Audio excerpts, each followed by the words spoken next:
Dr. Carol Queen, you are intimately associated with the Center for Sex and Culture and Good Vibrations store in San Francisco. Tell us about Good Vibrations, first of all. Well, Good Vibrations is a women-oriented sex shop, and originally was for women, by women. Those fellas had their own stores. Women needed their own stores. You know, this was the 70s. Everybody thought like that in those days. Joni Blank, who was a sex educator and master's in public health, started the store. And I came along in 1990 and have been there ever since. Was, in fact, going through my doctoral program in sexology when I showed up, and so now I'm the staff sexologist, which implies that I graduated. Good news.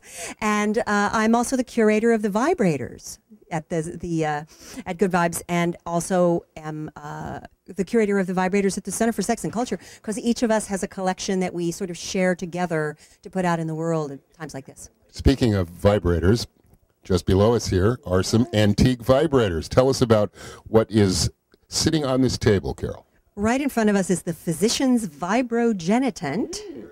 And anyone who has looked into the description of In the Next Room or the vibrator play knows that there's a physician involved in that. There was a time in which doctors had access to vibrators really before anyone else did, in order to treat women who had so-called hysteria, a medical condition or something like a medical condition that had been extant for hundreds and hundreds, a couple of thousand, in fact, years, that since the 1950s has been voted out of the books. But in those days, they were treated with vibration. And it wasn't thought of in the same way as the vibrator stores of today. It was very much thought of as a health and well-being situation. The sexuality of it was very cryptic. It wasn't discussed at all.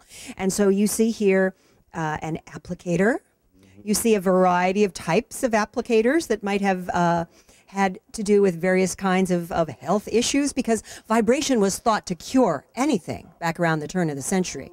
It was great for everything, and indeed it makes blood flow better, and that's good for you. So there was a grain of truth to that. The thing I like the best about the physician's vibrogenitant is that the physician could actually make it run by plugging it into the light socket.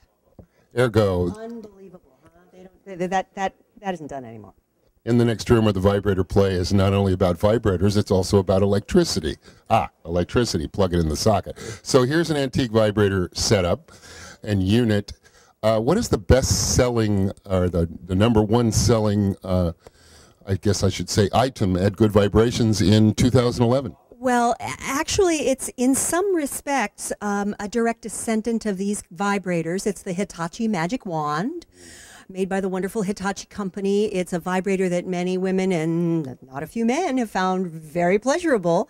And it is sold by us with full understanding of the many things that it can do. But if you found a Hitachi, say, at a home care department of a department store, just as these old ones were sold in the old days, many of our great-grandmothers got these from Sears or Montgomery Ward's or various places that you wouldn't think you would find a vibrator. You can find the Hitachi today sold as a massager, too. And indeed, I said, blood flow is good for everything. It's good for your tennis elbow. It's good for your back. It's good for all kinds of things.